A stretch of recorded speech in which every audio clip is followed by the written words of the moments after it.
So if you're like me, at some point you probably wondered why Africa is referred to as the Dark Continent. And again, if you're like me, you may have assumed that it had something to do with the color of the skin of the people who live there. Well, that's not necessarily true. Why is Africa called the Dark Continent? That's what we're going to talk about in this video.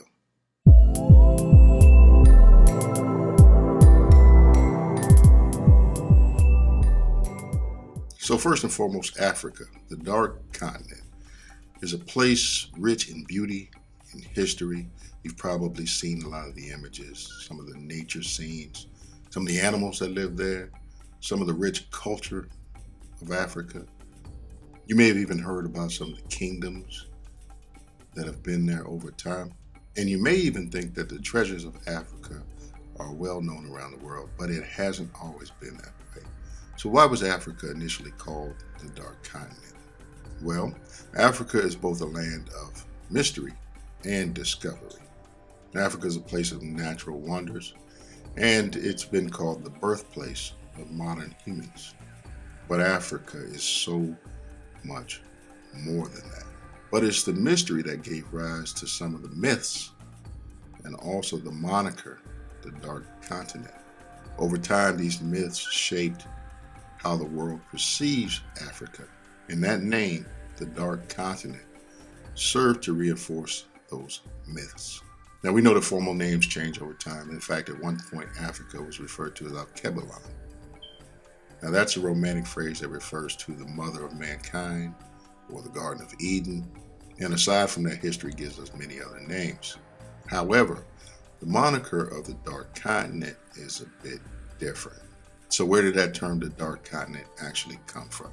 In order to better understand where that term came from, it's better to understand the words themselves. Now, the major powers of the time were seeking to expand their influences into the quote-unquote darkest parts of Africa. See, the European leaders, for the most part, held the belief that they were different than African men. Now, they considered themselves enlightened men, while the black man lived in darkness.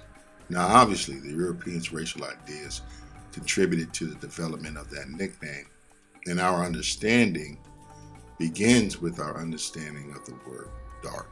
So there were three possible meanings. The first meaning of dark is little light or dark in color. Now, if you look at different racial groups, you'll notice different shades in skin. You have light skin or white skin. You have tan skin, a little bit darker skin. And then you have melanated people, highly melanated peoples who have dark skin. So the common thought process when you think about the word dark continent is that it's a place that's full of dark-skinned people. So that makes sense, the Dark Continent. In fact, it was the Polish-English novelist Joseph Conrad who portrayed Africa as the other world. So essentially, he described Africa as the antithesis of Europe. In other words, Africa was the antithesis of civilization. So according to Conrad, Europe was the opposite of that. Europe was the land of the enlightened, and Africa was the land of the dark, those who were not enlightened, dark-skinned people. Now, another definition of dark is gloomy, sad, or evil. Now, in this sense, Africa was seen as the heart of darkness by many white people. Now, this is what made it necessary for Christian missionaries to go to the continent of Africa to bring forth the light, to bring forth enlightenment to these people who were living in the dark, these savages. That was the only answer. I mean, it was necessary. In some cases, it meant by any means necessary. If you had to kill people, if you had to enslave people, whatever it took to bring these people out of this evil, dark, sad, gloomy state and bring them into the light, then that's what needed to be done. So gloomy, sad, or evil, that's another definition of the word dark. Now, a third definition of the word dark is something that is hidden or concealed. Now, this definition is most likely the source of the moniker, the Dark Continent, hidden or concealed. for two reasons. One, there was little direct knowledge of the continent itself. We're talking about a different time in history. Transportation wasn't like it was. Information didn't travel like it was. So there were a lot of things about the continent itself that were hidden or concealed to the Europeans.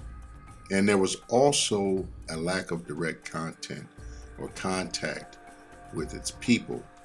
There was not a lot of interactions that most Europeans had with people of Africa. They all relied on secondhand, third-hand information, stories, things that they were told about the people that lived there. Now it's important to note that even the maps that existed, of course, Africa's on the map. We know where it's at. But even those maps weren't all that accurate, weren't all that in-depth, because again, traveling wasn't as efficient as it is nowadays. Didn't have satellites flying around, things of that nature right there. So a lot of the information about the African continent was vague. In essence, it was hidden or concealed to the Europeans.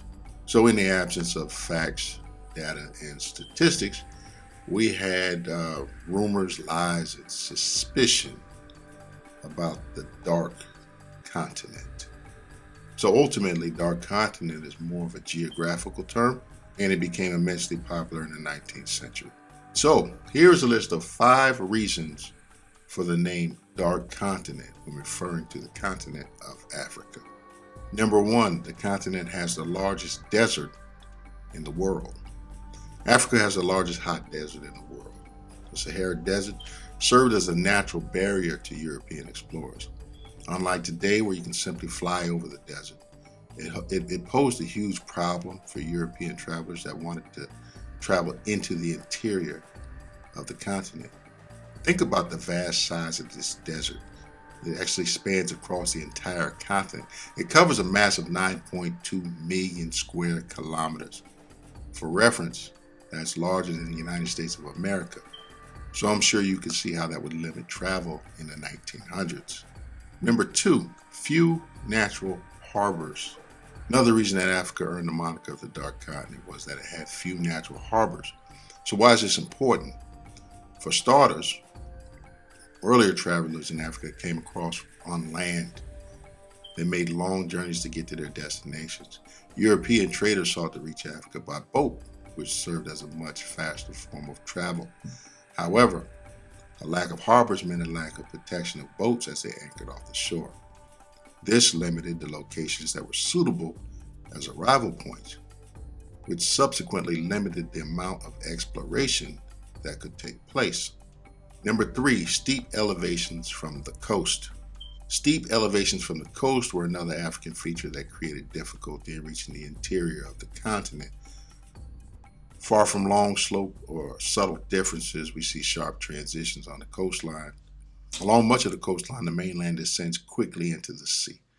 So with the height of the land being well above the sea level, movement from ship to land is impeded. So you can imagine how hard it becomes when you're trying to move supplies, equipment, livestock, all the things that you need when you want to make a long journey inland. Number 4, rivers and waterfalls. Many of Africa's great rivers have high waterfalls. So as the rivers approach the sea, the huge drops in elevation make these waterfalls possible.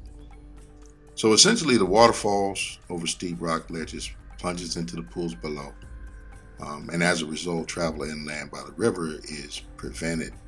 So imagine trying to take a boat upstream and you come across a waterfall.